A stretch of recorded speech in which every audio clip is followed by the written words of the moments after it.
বৃষ্টির কারণে জলমগ্ন প্রায় ৩০০ ঘর। ঘটনাটি শীতলকুচি ব্লকের লালবাজারের অন্তর্গত পশ্চিম গীতালদহ মরিচা এলাকার। স্থানীয় লোকজন জানান, ভারী বৃষ্টির কারণে জলমগ্ন হয়ে পড়েছে আমাদের এই গ্রাম। যদিও এখনো পর্যন্ত কোনো প্রশাসন আমাদের খোঁজ খবর নেয়নি এবং স্থানীয় পঞ্চায়েত সদস্যরাও। তাদের দাবি, ভারত বাংলাদেশ সীমান্তে রাস্তায় যে কালভার্টগুলো রয়েছে সেই কালভার্টগুলো জাল দিয়ে বন্ধ করা হয়েছে। সেগুলো খুলে দিলে আমাদের এখানকার জল অতি দ্রুত নেমে যাবে।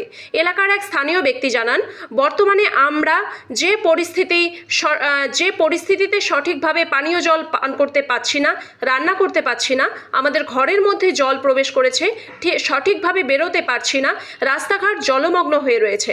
এই বিষয়ে গ্রাম পঞ্চায়েত সদস্য আয়াতুল্লাহ জানান, বিষয়টি আমি প্রশাসনের দৃষ্টি আকর্ষণ করেছি এবং আমি নিজেও এলাকায় রয়েছি, সবকিছু বিষয়ে খোঁজ খবর নিচ্ছি।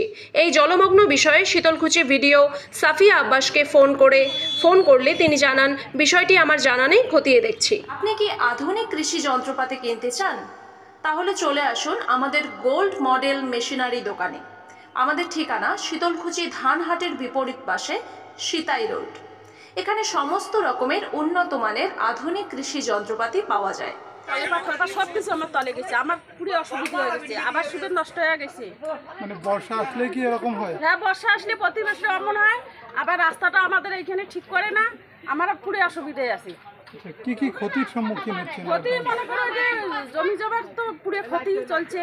এখন ভীষণ মনে করো রাস্তাঘাট, মনে করো যাতায়াত, মানে বাচ্চার পড়াশুনে সবই অসুবিধা হয়ে গেছে। এই এলাকার কত ঘর জলমগ্ন অবস্থায় রয়েছে? এটা অনেক আছে, 500-র উপরে আছে। জলটা কি করলে জলটা বেরিয়ে যাবে? জলটা আবার কি করলে মনে করো গ্রিলটা যদি খুলে দেয় একদম, তাহলে এই সমস্ত মানে যেগুলো জল আছে সমস্ত নামি যাবে। কি নাম আপনার? আমার নাম আসমা বিবি। এই জায়গাটার নাম বিদেলদাও বড় করেছে।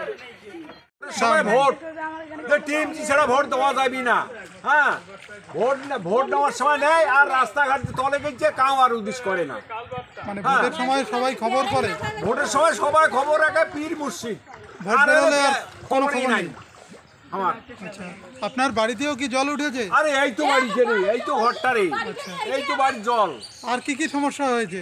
খাওয়া দাওয়ার বন্ধ, খাওয়া দাওয়া বন্ধ হয়েছে। হ্যাঁ, প্রশাসন দেখছে না বিষয়টা? আইসি এটা কাউই না, আইসি এখানে এটা কাউই আইসি না দেখবে। প্রায় 300 থেকে 400 ঘর জলমগ্ন অবস্থায় রয়েছে, যাতায়াতে অসুবিধার সম্মুখীন হচ্ছে। কি বলবেন বিষয়টা? এটা তো বিষয় না, আমি ক্যাম্প গেছিলাম, এখানে বড় পুলিয়া একটা আছে এই দক্ষিণ পাশে বর্ডারে। এই পুলিয়া গেছিলাম 250-50 গেছিলাম। তা আগত তো আকপে গ্রিল ছিল, এখন গ্রিলটা এখন আকপাখানে এখন 5 পাখি রাখাইছি। এখন পানি টোটালে যাওয়া বন্ধ হয়ে গেছে। পানি যাওয়ার বন্ধ হওয়ার কারণে পুরো পানি ঢিপ দেখছি। আমি পিছিয়ে রাস্তার পাখতে পানি আসি এই দোলাটায়, তার মানে অনেক কটা দোলাত পানি আসি এই দোলার পরে। মানে এখন তো পানি কাটছে না, না কাটার কারণে এতে পুরো পানি ফেঁকিয়ে নেই, বাড়িতে সব তলে গেছে। সীমান্তের কালভার্ট না খুলে দেওয়ার কারণেই এরকম সমস্যা। অবশ্যই, হ্যাঁ। এখানে তো অনেকেই জানালো যে তারা রান্না করে খেতে পাচ্ছেন না, অনেক সমস্যার হ্যাঁ, শিকার হয়তো হচ্ছে। আন্দোলন সব তলে গেছি, কারো গ্যাস আছে, কারো খাচ্ছে, তার গ্যাস নাই, তার বসে আসে। এই বিষয়ে কি গ্রাম পঞ্চায়েতের তরফ থেকে কোনো সাহায্য সহযোগিতা ত্রাণ সামগ্রীর ব্যবস্থা করা হয়েছে? কলা খাইবে, আমি তো খুব অসুস্থ, আমি জ্বর সর্দি কাশ, তারপরে আমি শুনে আসলাম সকালে এসে গেলে, আমি আসতে পারিনি, আমার শরীর খারাপ, এখনই আসলাম। ব্লক প্রশাসন বা প্রধানের সাথে কথা বলেছেন এখনো পর্যন্ত? এখন বলি নাই, এখন বলবো। কি নাম আপনার? আমার নামে 41 মেয়ার। এটা কত নম্বর বুথ? এটা 293।